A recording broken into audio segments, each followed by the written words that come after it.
शांति।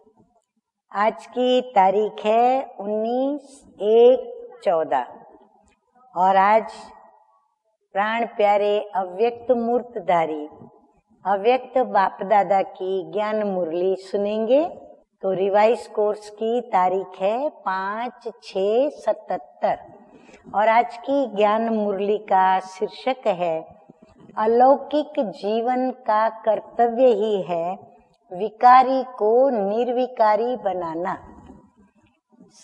मुरली सदा स्वयं को बाप दादा के सहयोगी विश्व परिवर्तन के कार्य में उसी लगन से लगे हुए समझकर चलते हो। हम बाबा के सहयोगी हैं। किस कार्य में? विश्व के परिवर्तन के कार्य में। तो ऐसा लगन में मगन होकर के चलते हैं। तो बाप दादा हमें दर्पण में स्वयं का मुख देखने को भी कह रहे हैं ताकि हम अपना चार्ट देखें। आगे बाप दादा कहते हैं जो बाप दादा का कार्य वही हमारा, यह स्मृति में रहता है। जैसे बाप सर्व शक्तियों और गुणों के सागर हैं, वैसे स्वयं को भी संपन्न अनुभव करते हो। स्वयं के कमजोर संकल्प और संस्कार को परिवर्तन करने की शक्ति में समर्थी आई है। हम अपने कमजोरियों को यहाँ पर मिटा रहे हैं, निकाल रहे हैं। तो बाबा कहते हैं अपने कमजोर संस्कारों के परिवर्तन की जो शक्ति होनी चाहिए, वो शक्ति और वो सामर्थ्य हम अपने में महसूस करते हैं, अर्थात आया है। क्योंकि जब तक स्वयं परिवर्तन करने की शक्ति में समर्थ नहीं होंगे तो विश्व को भी परिवर्तन नहीं कर सकेंगे। जो स्वयं का ही परिवर्तन न कर सके, स्वयं को ही उसमें समर्थ न समझे, स्वयं में ही शक्ति न हो, तो वो विश्व का परिवर्तन कैसे कर सकते हैं? तो स्वयं को देखो कि अब कहाँ तक परिवर्तन हुआ है। किसका? स्वयं का। हम दर्पण में देखें, संकल्प में, वाणी में और कर्म में कितनी परसेंटेज में परिवर्तन चेक करना है। लौकिक से अलौकिक हुए हैं। लौकिक बाबा ने हमें आकर के अभी क्या बना दिया है? अलौकिक बना दिया है। तो अलौकिक माना हम ब्राह्मण हैं, तो अभी हमारे संस्कार ब्राह्मण कुल के हैं। परिवर्तन तो है ही, लौकिक से अब अलौकिक हो जाना। तो ये शक्ति अनुभव होती है। किसी भी लौकिक वस्तु व व्यक्ति को देखते हुए अलौकिक स्वरूप में परिवर्तन करना आता है। कोई भी लौकिक वस्तु हम देखें तो उसका हम परिवर्तन करके फिर देखें तो बाबा कहते हैं ये कला धारण की है। दृष्टि को, वृत्ति को, वाइब्रेशंस को, वायुमंडल को लौकिक से अलौकिक बनाने का अभ्यास है।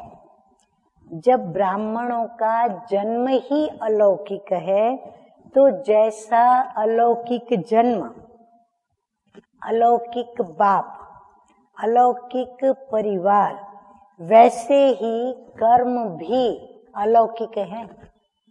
अब हमें दर्पण में देखना है।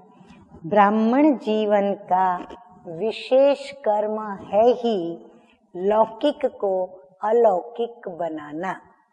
अच्छा, बाबा ये आज्ञा दे रहे हैं हर संकल्प, समय, संबंध और संपर्क लौकिक से अलौकिक बनाने वाले अलौकिक ब्राह्मण जीवन के अनुभवी मूर्त विश्व परिवर्तन के साथ साथ स्वयं परिवर्तन द्वारा विश्व को सही रास्ता दिखाने वाले, सदा बाप के सर्व संबंधों के अनुभवी मूर्त, सर्व प्राप्तियों के रस में मग्न रहने वाले, एक बाप दूसरा न कोई, ऐसे अनुभव में रहने वाले अनुभवी मूर्तों को बाप दादा का याद प्यार और नमस्ते। हम रूहानी बच्चों का रूहानी बाप दादा को याद प्यार, गुड मॉर्निंग और नमस्ते नमस्ते।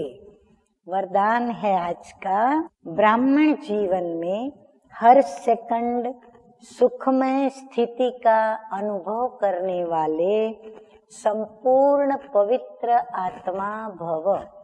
तो सुखमय स्थिति का अनुभव कौन कर पाएगा? जो पवित्रता की धारणा में रहेंगे। पवित्रता को ही सुख शांति की जननी कहा जाता है। किसी भी प्रकार की अपवित्रता दुख अशांति का अनुभव कराती है। ब्राह्मण जीवन अर्थात हर सेकंड सुखमय स्थिति में रहने वाले। देखो बाबा हमें परिभाषा क्या बतला रहे हैं। ब्राह्मण माना हर सेकंड सुखमय स्थिति में रहने वाले। चाहे दुख का नजारा भी हो, लेकिन जहाँ पवित्रता की शक्ति है वहाँ दुख का अनुभव नहीं हो सकता। पवित्र आत्माएं मास्टर सुख करता बन दुख को रूहानी सुख से वायुमंडल में परिवर्तन कर देती हैं। स्लोगन है आज का, साधनों का प्रयोग करते साधना को बढ़ाना ही। साधनों का प्रयोग करें, परंतु साधन यूज करते हुए हमें अपना लक्ष्य न भूलें कि हम साधना के लिए सिर्फ यूज कर रहे हैं। तो साधनों का प्रयोग करते साधना को बढ़ाना ही बेहद की वैराग्य वृत्ति है। तो वैराग्य वृत्ति के लिए हम साधना कर रहे हैं, तो इसीलिए साधना को बढ़ाना है, साधनों को नहीं बढ़ाना है। अक्सर अभी होता क्या है, सभी का साधनों को बढ़ाते हैं, लेकिन साधना के प्रति दिन प्रतिदिन ध्यान हटता जाता है या कम हो रहा है। तो बाबा कहते हैं इसीलिए साधनों का प्रयोग करते साधना को बढ़ाना है। यही बेहद की वैराग्य वृत्ति है। ओम शांति।